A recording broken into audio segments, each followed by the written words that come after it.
we were talking about glass and what all those things have in common and that we take for granted. And the first glass was that was ever discovered was God-made glass. It was not man-made glass, but when a volcano erupts and then it cools suddenly, what it leaves is something that is akin to glass. And it's called obsidian. Oh, I got to stop touching these things. It's called obsidian, and it's actually still used now in contemporary technology. It's used in surgery because it'll slice thin, and it will actually make scalpels, surgical blades that are sharper than the steel blades that they use. And so when they want to do precision, very precise cuts, they use what was the first caveman was obsidian.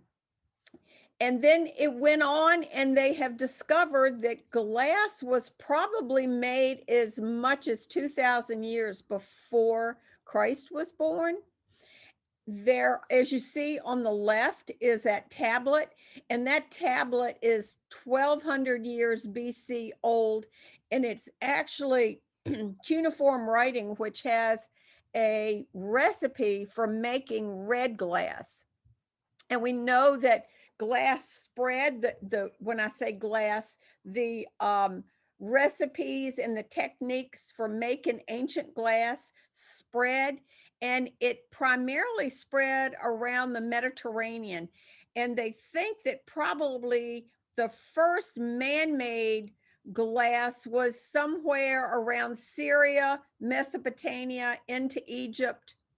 And they know that in Egypt, on the walls, as that last picture showed you, that was an actual painting on a wall, was Egyptian glass, which was made for use. And it was made for use before Moses even left Egypt. These little pieces that you see here are called core formed, and they were made by heating the glass into like strings, and it was wrapped then around a core. And you see these four things up here on the top that look like giant Q-tips. Well, they were actually made out of packed straw and animal dung, and they would go in the firing furnace, and they would wrap the glass around it. You can see in this little cartoon, he's wrapping like the string around a form. And that's how you get all these little designs that go circular. And then they could pull down and make like zigzag stitches out of them, but it's called core formed. And that's how the very earliest glass was made by wrapping the long heated molten glass, which is mainly sand, and sand heated at a very high temperature. In order to melt glass, the temperature needs to be in excess of 3,000 degrees. And the temperature can be lowered by adding wood ash to it. And so what we know is that glass was around before Moses left Egypt and went back into the promised land, that there was very likely that some of what the goods that they were carrying was ancient glass. And this is what some of that glass would have actually looked like. Glass looks like a solid, but it's actually not. It's referred to as a hard liquid, if that makes sense. It doesn't melt except at extreme temperatures.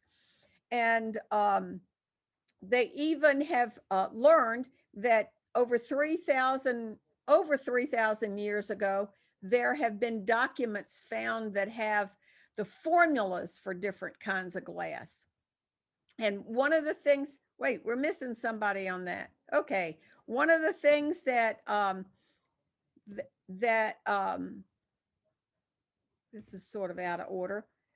This is some of the ancient glass, and over on the left, you see the core, like I said before, is a core, and then it shows the orange is the hot glass being wrapped around a core. And they think that the very first things that were made on purpose out of glass were beads. And you can see the necklace of glass beads and how they look like they were wrapped around some sort of core. And the Egyptians would have used like this little vessel here in the middle that has the little tiny handles. They could have wrapped it around their waist, and they would have carried perfumes and balms and things in that. Over here on the right is actually mold formed glass, where you see over in the right hand corner is the glass that looks like grapes, and you can see just above it is an example of how that was formed by putting it in something like you would put ice in and take it apart and have a molded product at the end. And they were very detailed. You see this little face here of this little vessel was mold formed, where they would blow it into a mold. And just to show you that they could produce things over and over again that were alike, the Chrysler Museum has this piece here that you see on the little stand. It was made by a Roman glassmaker named Ennion, and there's been discussion of late as to did he actually make the glass? Did he carve the mold? Did he do both? But the one in the right top corner, which you can see is identical to it, belongs to Yale University. And so you can see that even over 2,000 years ago, they were able to reproduce a vessel that is identical to another vessel by blowing the hot glass into a mold that they had carved. Here's some examples in the Chrysler Museum of ancient glass. Here's the Indian down here. The eye is an Egyptian piece, as are the little wings, the beads. The vessel on the right, you see, looks like a drinking glass, and it has those lumps on it. And the lumps serve a purpose, which is people then didn't eat with knives and forks, they ate with their hands, and greasy meats and things would make it difficult to hold a glass. And so if they design the glass with these bubble-like structures on the outside, then you were able to grip the glass a lot better. So it had a purpose. So even 2,000 years ago, the things that they were making with glass and from glass had a purpose. People were buried with them. It was important. It was very expensive. It wasn't until glass blowing actually became more common. When I say blowing in a pipe, which would cause it a piece of glass to enlarge like a balloon, were more people able to afford glass as a product, a household product. And this is actually a painting. This is at the Chrysler also. And this is a painting that shows a bowl of fruit. It's a still life of a bowl of fruit that's obviously sitting in a glass. And the way they have it displayed at the museum is right beside a bowl that's very, very similar that would have been made at the same time. And the Syrians got to be very Islamic glass, and the Syrians got to be very technically advanced in what they did with glass. It started there, it came to Egypt, it went to Israel and Italy. A lot of the reason that glass became so frequently used and commonly used was because of the Roman Empire setting up glass studios all around Europe and all around the Mediterranean where they had invaded. But at one point, the Islamic areas of the Mediterranean were the ones that were really coming forth with lots of sort of neat things for that time out of glass. Now, glass windows, because we eventually want to talk about the stained glass windows here. Glass windows were not common. Back in Japan and in Egypt and in ancient Roman Empire, they would use oiled cloth to hang over the windows. Glass was very difficult to make and in small pieces. And one way, and I'm sure you've all seen glass that looks like round circles, and it's called crown glass.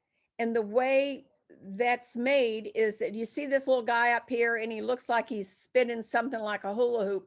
Well, what he's done is to start with the glass, to blow it till it gets bigger, it flattens out and then it'll open up. And then if he starts to spin it like he's doing, the centrifugal force opens it and flattens it.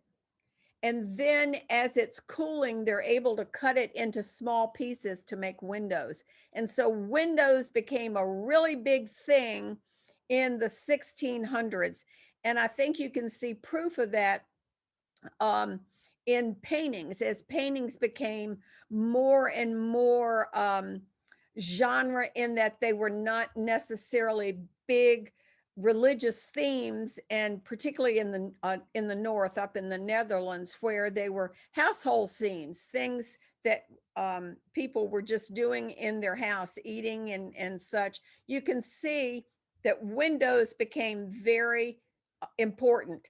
And here are more paintings where you see that not just to the people in the houses that had the windows, but also to the artists that were painting topics.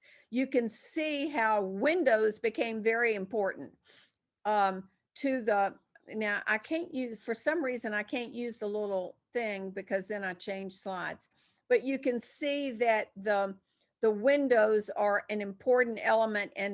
And as they advanced in their techniques, more and more people were able to afford windows.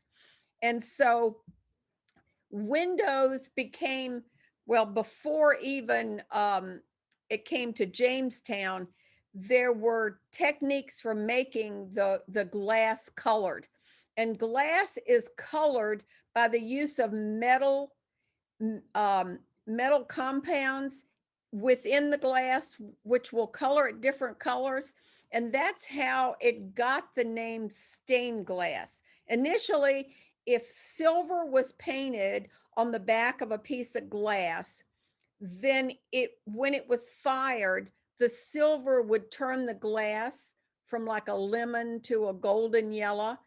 And so they started to experiment with metal salts, realizing that copper would turn it one color and something else would turn it another color. And so that's how the different colors came about, was by adding metallic salts. Bringing glass to Jamestown. Most people have been to Jamestown and seen the little glass studio there that they have in the reproduction area. I remember going there as a kid years and years and years ago, and how they blew glass, and it was just a quaint thing to see. But in researching, I realized how important it was, because it was actually the first industrial manufacturing business that came to America. Was the glass house there at Jamestown. And it didn't last very long. There was bad weather. I can only imagine, maybe after a bit there were enough hurricanes that it made it impossible. Glass needs a fire, and it needs a hot fire. It needs trees. It needs enough basic things that if you don't have them, you're not going to be terribly successful. And so the process shut down. And so for a very long time, their glass was not made in the New World. Anything that was had glass wise was brought over from Europe, from England, mostly when the Jamestown glass studio was in business, it was actually just blowing bottles for the most part, and some windows. Stained glass is primarily to show you God's presence in the house of the Lord. And if you see here the reflection, if you've ever sat and noticed in church, in any church that has stained glass windows on a sunny day, how it comes in and it hits in different areas. And I just think this is beautiful. My husband actually took this picture, and you can't tell it from here, but this is our church, and one of the transept windows that has Moses in it. This is a cathedral in Paris. Is it in Paris, Hunter? Saint-Chapelle. It is in Paris. It is fabulous, the windows. And how did windows get to be really that important and that possible?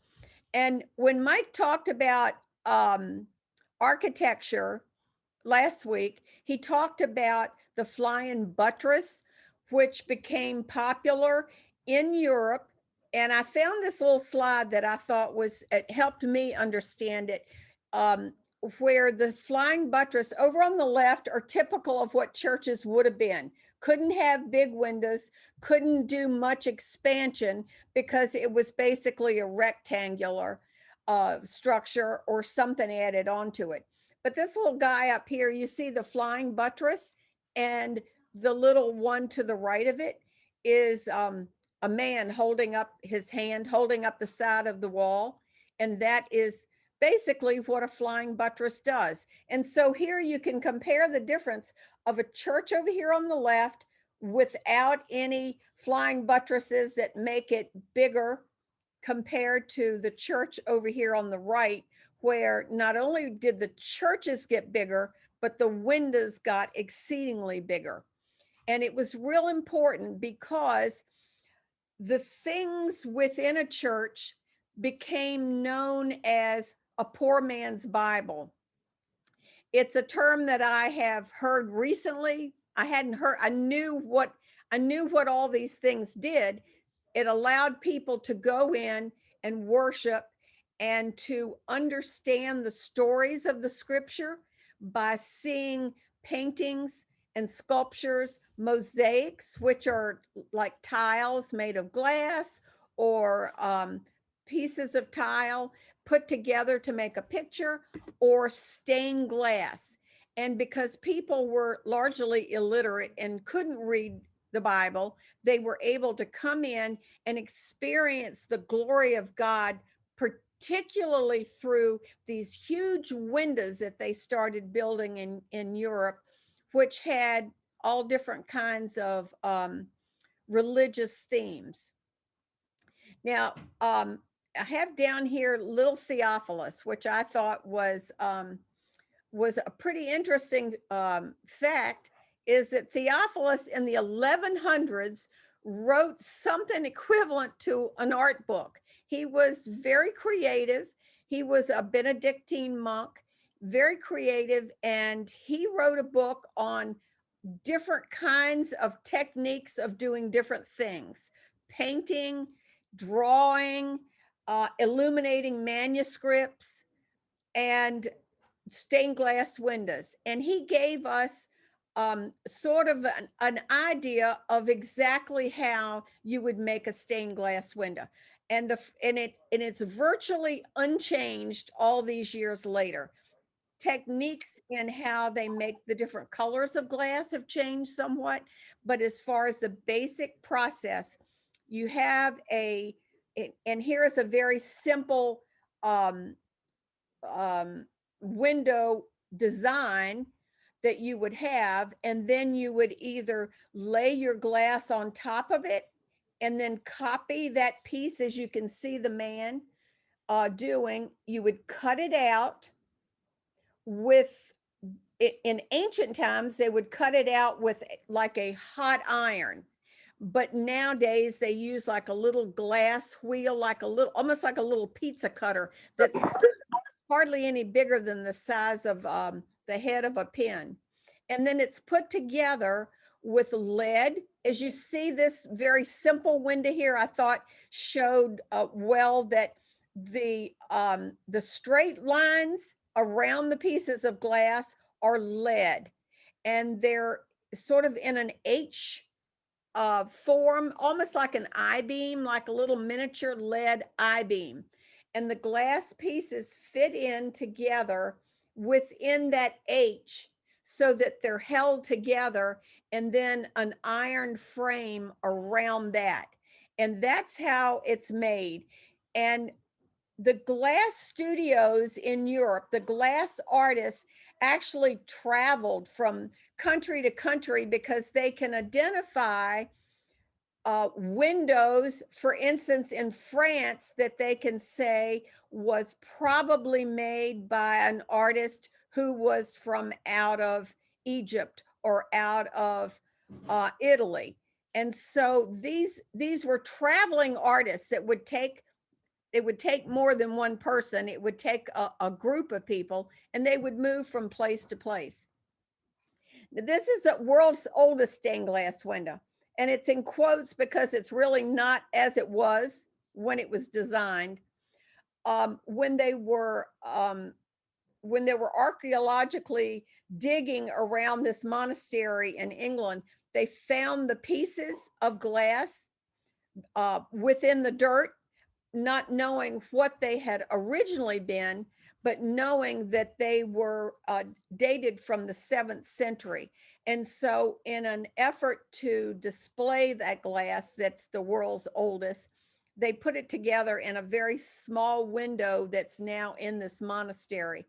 But the one here on the right in Augsburg is actually the oldest stained glass figures that are in place as they were, where they were when they were installed, and that was in the 11th century. Okay, these slides have come from my computer onto Shelby's computer, so they're kind of out of they're not centered, so I don't know if I'm missing some things here that to show you or not. Up here in the circle, you see that the colors are yellow, and that's where the silver stain, that's what it would have looked like. And what they did was to paint on and then fire it again, and then it made it permanent. And so that technique is still done today. You can see this is our window. This is one of our transept, our New Testament transept windows.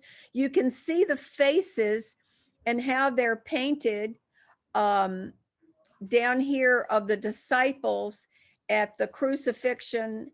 And you can see the details and how they're done. And they're painted on, and then they're fired, which makes them permanent. And this is an example of what it looks like to paint them on and what it would look like after it was finished and reassembled. Over here, the one in the right-hand corner, you can see that it was painted on. The paint was actually ground up glass and the colored pigment. And interestingly enough, at the time, the solution which allowed it to dissolve and be painted on well was either red wine or urine. And then they would paint it on and fire it, and it would become permanent. Now, this is tracery. And there are slides that are, there are pictures that actually are missing off of this. I'm sorry, I apologize, but you get the idea.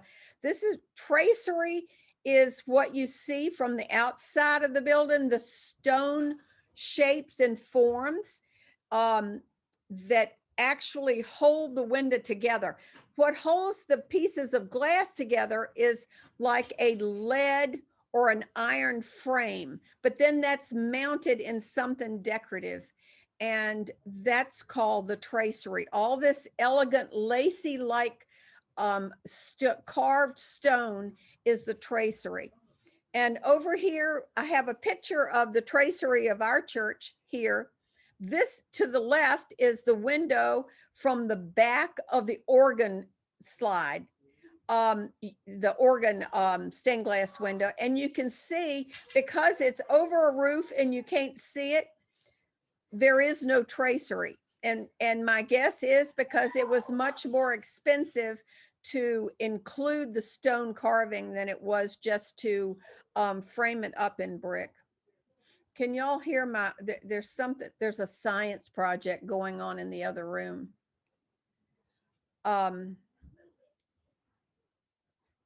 Oh dear. There's a really good slide missing off of this.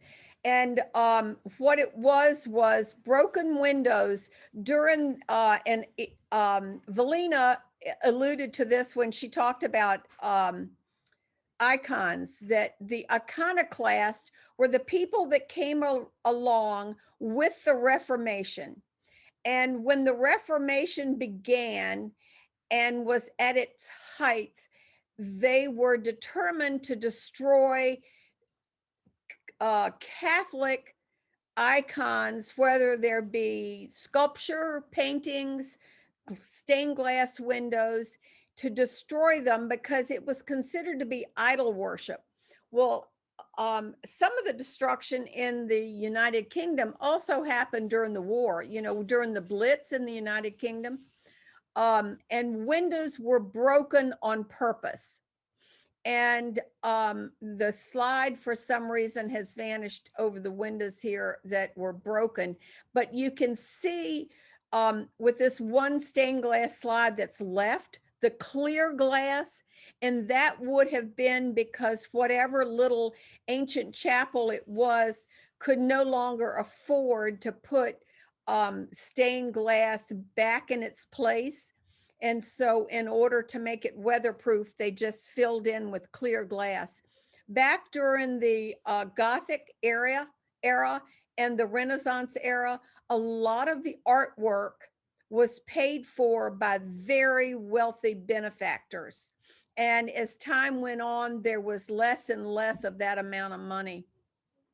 Rose windows, everybody knows the term rose window. A rose window is a window that's round, and it's called that because it tends to take on the shape of the petals of a rose. You can see up in the left-hand corner was sort of the beginning of round windows, and this would have been in the ceiling. And this is what's inspired the more advanced rose windows. Down here in the middle is the rose window in the Notre Dame. And hopefully now you can appreciate a little bit more about how devastating it was to see Notre Dame on fire. I know, Stephen, it was especially devastating for you. But the rose window survived. The artifacts were almost entirely taken out and saved. And the rose window, although it was this close to the flames, the rose window survived. And the rose window up here on the top right-hand corner is the rose window in Epworth Methodist Church downtown in Norfolk. And that's where Gary and I were married. The Catholic Church frequently says the rose window is symbolic of the Virgin Mary, but rose windows are found in non-Catholic churches. This one here in Notre Dame, if I'm not mistaken, in the very, very center, there is Mary. And then each of all the little petals have different people that were important in the Catholic Church. Mary is in the center, but the term rose window as referring to Mary was a Catholic thing. Now, when as was with the architecture that Mike mentioned, when churches started in the United States, most of them didn't have stained glass windows because in the 1700s, churches were primarily held in people's homes and meeting houses. Um, they had shutters so that the air could circulate through, and it had not yet come to the point where there was enough money to actually provide this kind of look. But this church here, the Church of St. Anne, is in wait a minute, I can't see what it says. It's in Brooklyn. Um, is a church that had the actual most stained glass windows 40 years before Tiffany started. It was done by the Bolton brothers, who came from England. Many of the studios in upper in the upper north were in New York, New Jersey, Pennsylvania, were because of immigrants that were coming over from the Netherlands, from the United Kingdom, from Italy. And so many of the very well-known studios that did stained glass were up north to start with. And these two brothers, the Boltons, they actually did the very first stained glass window that had figures in it. They were both self-taught. One of them went back. They think he did. One of them did not only cut the glass, but assemble the glass, and went back to England and became a pastor. More than one of those did that. Tiffany is the one that people mostly know. And for those of you that have been around First Pres for a very long time, I know my dear friend Joe Massey is one of those. And to whoever thinks that we have a Tiffany window, we do not. Tiffany is very, very famous, but he was not necessarily even the best. He developed some techniques, and other artists soon came to be able to perform those techniques just as well. Tiffany did more than just windows.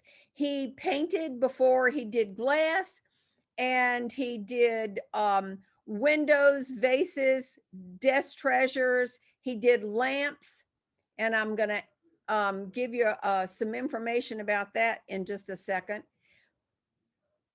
He did large windows. He invented something called Favrile Glass.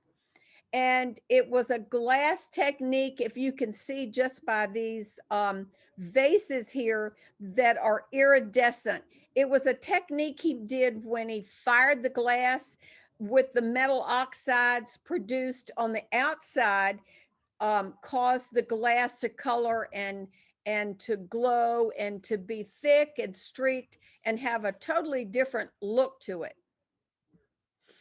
This is the biggest thing he ever did in Mexico City. It's a curtain, and it hangs in the Palace of Fine Arts, and it actually weighs 24 tons, and it has 1 million pieces, and it's tiny little pieces of glass that form the curtain there. And it was begun in 1913. It wasn't finished until 1934, but that's the biggest thing Tiffany ever did. And this falls under one of Mike Padden's categories of interesting things Mike found. I think it's really interesting for those of you that don't know about the Tiffany Girls. Tiffany was very proud of what his studio produced. He had a big ego, and he was very willing to take credit for a lot of things, but he had many designers. He wasn't the only designer. He wasn't the only fabricator. And there were a lot of women that worked for Tiffany. And the Tiffany lamps, they believe, were actually begun not by Tiffany himself, but by the women that worked for him, called the Tiffany Girls. And Clara was the head of the Tiffany Girls. And what they would do is to take the scraps from his windows, the little pieces, and then design things that would take little pieces like the lampshades and and create designs of their own. And this is an example. The daffodil lamp was actually written about, and one of the girls had a diary that she had designed a daffodil lamp. This is Tiffany window. It's not there right this minute. There's a big cardboard picture of it at the Chrysler, which is absolutely beautiful. It was a window designed for a private home in New York. And it has one of the things that Tiffany designed, which is called drapery glass. And if you stand to the side of it and look at it, the glass is very thick. It actually looks like fabric that's been draped and slumped down. And that's one of the things he did. Frank Lloyd Wright was another one that I know you know his name. He came along. Tiffany was more Art Nouveau, which had very kind of natural and themes from nature. Frank Lloyd Wright was into geometrics and things that were more straight lined, which leads us to the church, the stained glass windows in our church. And how does that all tie in?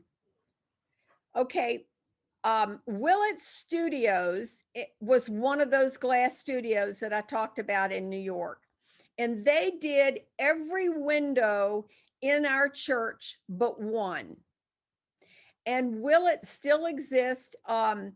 He started in New York. He moved to Philadelphia. He and his wife made the glass. She was an artist.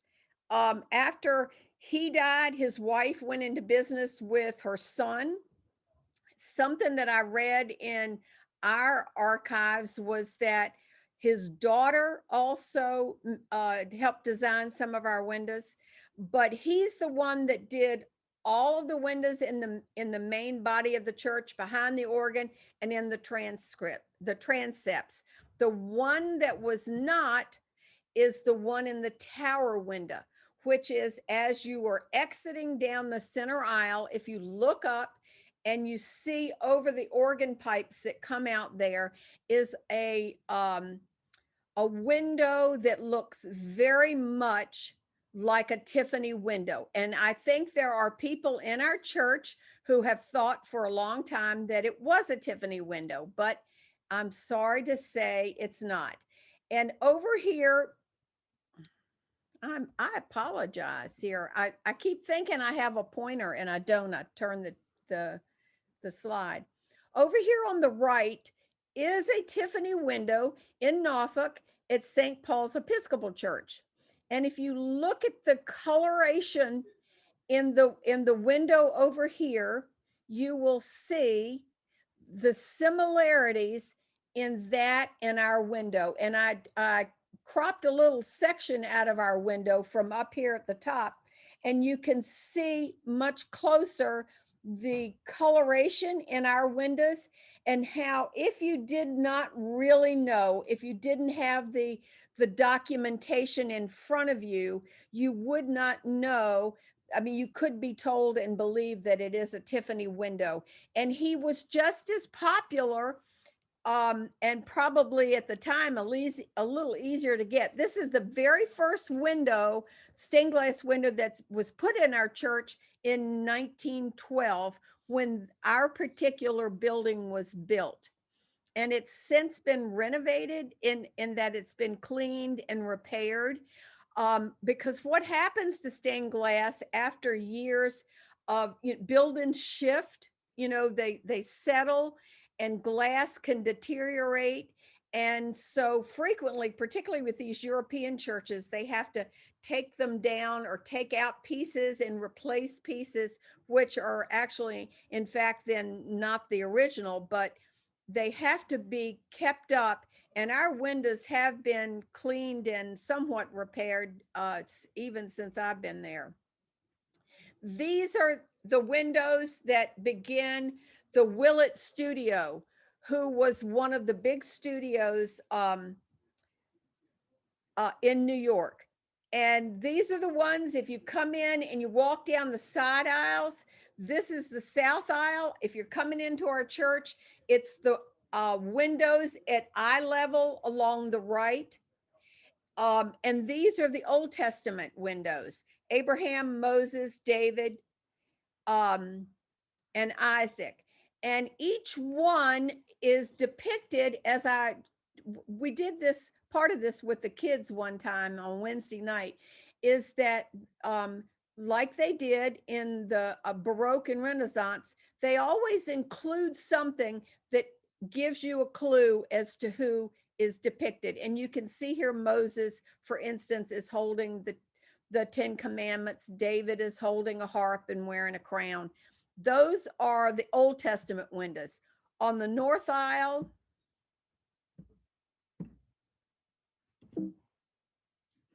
Shelby, on the north aisle are the New Testament figures. It's not, oh, here we go. Okay. All right, look, come here just a minute. Can you get rid of this? Nothing personal to Joel, but Joel's, where is my cursor? And this. Oh, goodness gravy. Well, I would if my cursor would show up. I know it doesn't because you changed slides. See, it takes a village to do one over here at my house. You might just have to deal with it. Okay. All right. My cursor's These not are showing the up. New Testament windows. And you see Matthew, Mark, Luke, and John, and each one is holding some sort of a writing implement, either ink or quill or something, which leads you to believe that, or lead you to know that they are the writers of the gospel. I just thought this is a fabulous picture. Now, this is the slide this is the stained glass window over the organs. And if you, depending on where you sit, you can see that the windows are partially obstructed now. And Shelby is doing it again. I'm sorry, ladies and gentlemen. What in the world?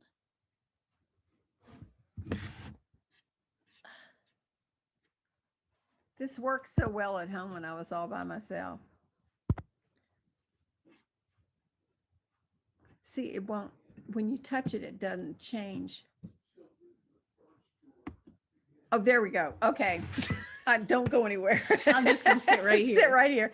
This, for those of you that can't see, for the longest time when I was a new member, I used to sit back and wonder even what was in that window. If you sit far enough back in the church, you can see almost the whole thing. I had to stand in a pew with a zoom lens to get this actual photograph, but you can see that it's Jesus. And what it's telling us, Jesus has his arms outstretched. Come to me, all of you who are, he opens his arms to everyone. And the three figures together, we have Christ welcoming everybody of all people. On the left is Peter, who represents the Gentiles, because Christ said he's for all men and women. And on the left, on the right, we have Paul, who represents the Hebrew population. Now the What's happening? okay, here we go. We're coming along here. To the left, we have Taz and Catherine Taylor getting married, and you can see what those windows look like. And I have written down that the organ was installed in 1978. Please, Jim, correct me if I'm wrong. A lot of the information I found even contradicted itself. You can see the difference in what it looks like with our organ now and what it looked like before. And I do believe that these three small squares below the chancel windows are perhaps not actual glass windows, but inserts.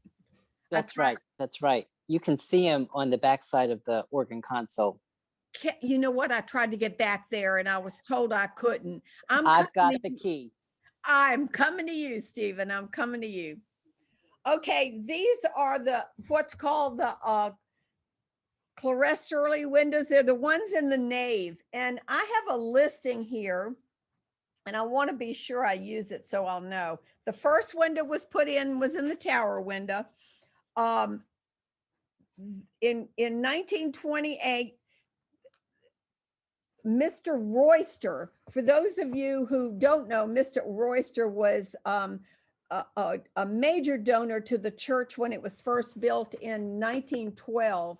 And we believe he is probably, it's his family that Royster Presbyterian Church was named after, because that was a satellite church that was started by people in our church. In 1928, Jesus Blessing the Children was put in.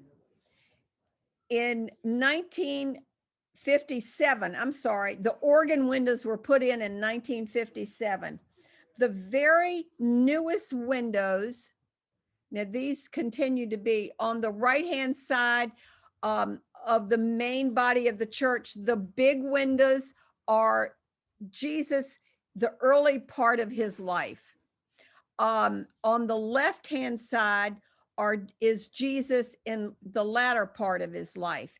And the fourth windows down that are partially obstructed by organ pipes are Peter, the calling of Peter and Andrew, and the Good Samaritan. And the Good Samaritan, I believe, was the very last one that was put in. And that was put in by Dick Roberts, who donated our organ. The very newest ones that you're probably all most familiar with, because they're the very easiest to read as far as to knowing what they are, is the New Testament Jesus window and the Old Testament with Moses and the 10 Commandments. And I love these because they're so close to being able to see all the details and to recognize what they are, but they're the newest. They were installed and dedicated in 1995.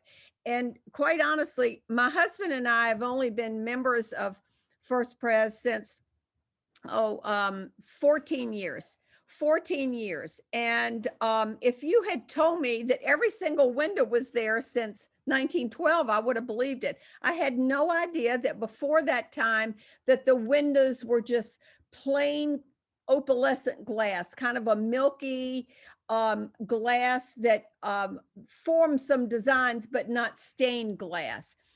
I think a good example of that, if you've noticed that church on Llewellyn Avenue that is empty, it's vacated, it's for sale, it's been there for years and years, the Christian Temple, and people have now written on the side and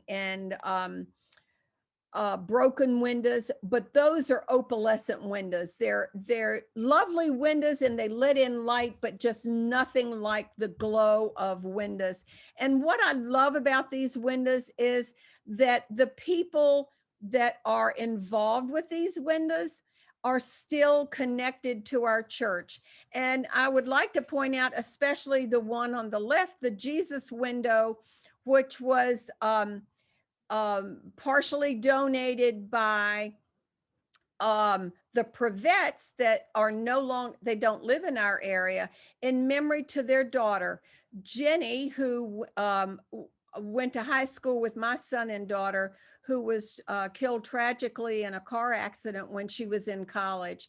And so I love it that when you exit our sanctuary and you go out that side door that goes into the common area, that you go right past this window with the bronze plaque, like I've shown down here at the bottom in memory of Jenny. And then the one on the right is again provided by Dick Roberts to his family members. Now, I cannot see if there's questions. Are you trying to, are we finished with the slide now? Okay, somebody says to me the organ was installed in 1997. Hey, okay. So Mama, are you done? Are you done with your presentation? I think I am. Oh, wonderful. That was outstanding. if y'all could have any concept as the kind of technical support that went behind making this presentation happen tonight, you would be exceptionally impressed. Thank you to Shelby Howard, our church administrator, who made this happen tonight. So before we get to question and answer period, I do want to make a comment that my dad, who I'm sitting with, has, and this is serious, this is no joke. My dad has offered up my mother as a docent for the sanctuary in groups of 10.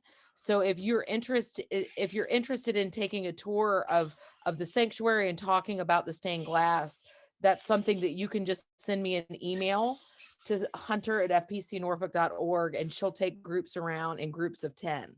And my dad said he would absolutely make sure that happened.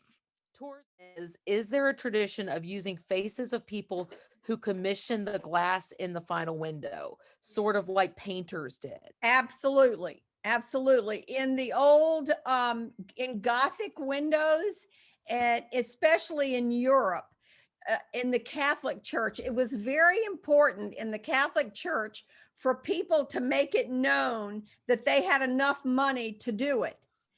So there was frequently, it was not a subtle thing. Like as in paintings, Jesus might be this tall, but over here in the corner, not quite as tall was, the cardinal or the uncle of the cardinal or whoever it was that gave the money to pay for that window. And so, yes, it was. And I would say that in American churches now, I'd be surprised to see that mostly what you see in any church is either some sort of bronze plaque like we have, or in the transept windows, it is actually a little stained glass that's part of the design, which would have the name. Some of the older ones have the patronage's name underneath, and who it's in honor or in memory of. Okay. Does Peggy have a favorite kind of stained glass? I think you did that to me last time, Yes. Melina, didn't you? Well, I would have to say, just because I think it gets ignored. Oh, and you know what? That reminds me of two windows that didn't show up. I love the tower window, Christ in Martha and Mary, because you don't see it, but hardly anybody looks up there. And when you look at the colors, it's really phenomenal. Our primary windows were made in the European style, and a lot of the glass was actually imported from Europe, made not in the Favrile technique, which is what he did, but in what the original technique was called pot metal glass, which means that they just made the glass in a pot and added whatever the element was that was to turn it a certain color. So it became known as pot metal glass. And there were very vivid colors, blues and reds. And that's why our windows just vibrate when the sun is shining brightly. Out in the narthex, and I had pictures of those. I must have either gone right by them, of Calvin and Knox, and they are in the narthex, so you would hardly notice them especially if you don't come in the front door of the church. They're over to the sides.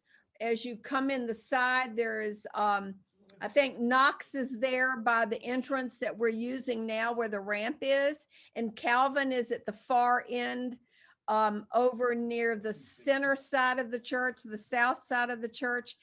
Knox being a follower of Calvin, who was a reformer who came during the thing. So Mama, Jim has a question. He says, outstanding. There is a 20th century missionary in one of our windows. Do you have any idea who that is? Yes. And do you know the date of Do you his have an answer birthday? though? No, do you? No, you said yes.